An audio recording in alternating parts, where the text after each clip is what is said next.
Thank you all for being here today.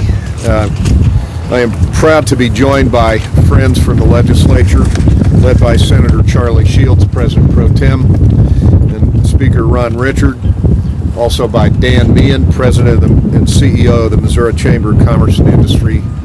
You will hear from each shortly here. Every day, we out here in Missouri are learning more about the federal stimulus package dollars passed less than 2 weeks ago, and it is an established fact that not one of the 535 members of Congress read the bill. But we are learning what's in it as these dollars are headed to our state. Today we're gathered to share with you some of the effects we foresee that will follow through on our state with these proposed changes to law and these changes in federal law that are now a fact. The American Recovery and Reinvestment Act of 2009 stipulates that states must have permanent revised laws in place to deal with unemployment compensation. The act calls for states to extend benefit periods beyond normal terms and also opens up unemployment benefits to persons not eligible under current state law. This would include temporary workers who've never been included before. The program, once expanded by state law, would require additional funding to sustain it at larger levels. At the time when federal stimulus dollars are gone, which we know will be inside of 2 years, Missouri businesses will be forced to foot the bill for this expanded program, thus mandating a tax increase on Missouri's job creators, Missouri's employers. We are here to say no. We believe this is imprudent and improvident public policy. Under current state law, only employees fired without cause are eligible for jobless benefits. The proposed revisions may strip that and take away the power of our state and through its elected representatives to decide our own future. We are dedicated to protecting Missourians who have lost their jobs at such a critical time.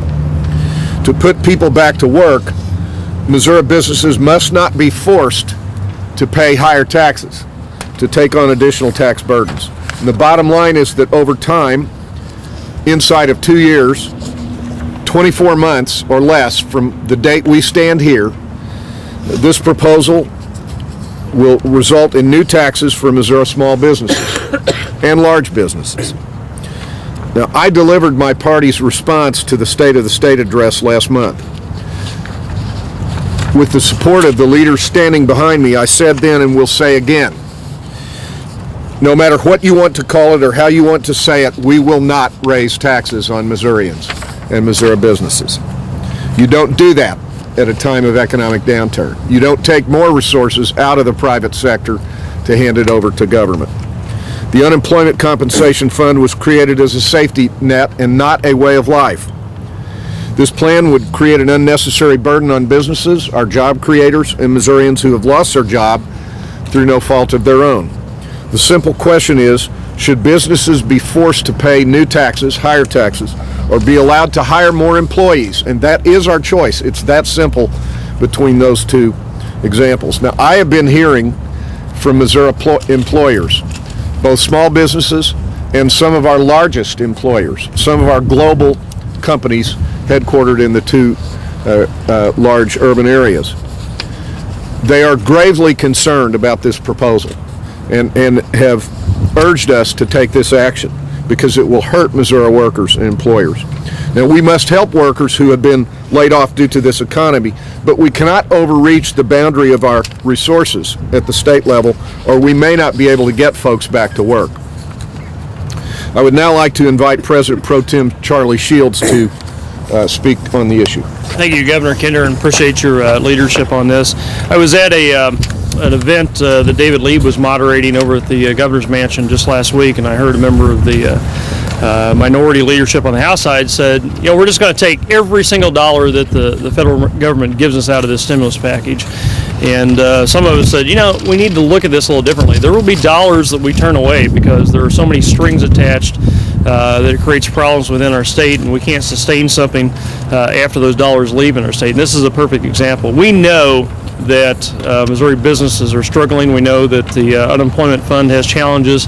Why would we want to do something that adds a burden to that and takes dollars and puts them back into taxes that could be dollars that are placed into jobs? And I think that's our challenge we have. I know certainly in my district in St. Joseph, we have businesses that continue to struggle.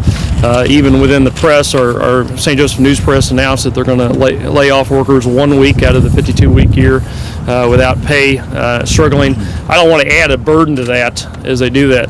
There are times when the cure is worse than the illness, and that's maybe one of those cases where the strings that come attached to this create more problems than the money actually provides. And I think it's our job as legislators to be prudent in that, and I appreciate Governor Kinder's leadership on this issue. Thanks. Thank you, Senator. And now I want to call on a leader who has made economic development and job creation his entire focus, and that is Speaker Ron Richard. Thank you, Governor. The House has been trying to put together policies that will encourage business to expand and retain and to stay in Missouri, and this is one clear principle that's not going to help Missouri, and frankly, we've had a number of calls through the Governor Kinder's office that people are just in absolute shock about this. And from the House perspective, let me give you a couple of things that's really at the core of what the House believes. There's a quote last week. I'm not trying to think right now, 2.5 years from now, what the budget might look like starting July 1st, 2011 or 12 to the press corps from the Governor Nixon, and I can tell you the House is thinking to 2010, 11, and 12, and the fact that taking stimulus money, and we're adamant, the House is adamant that we're not going to do it for ongoing expenses. We're going to take it for one time for those places that apply.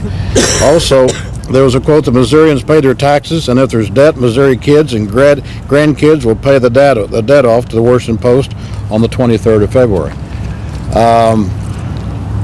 That is not the way the House believes. If there's going to be debt, we understand there's going to be plenty of debt. We're going to try to minimize that for our future generations.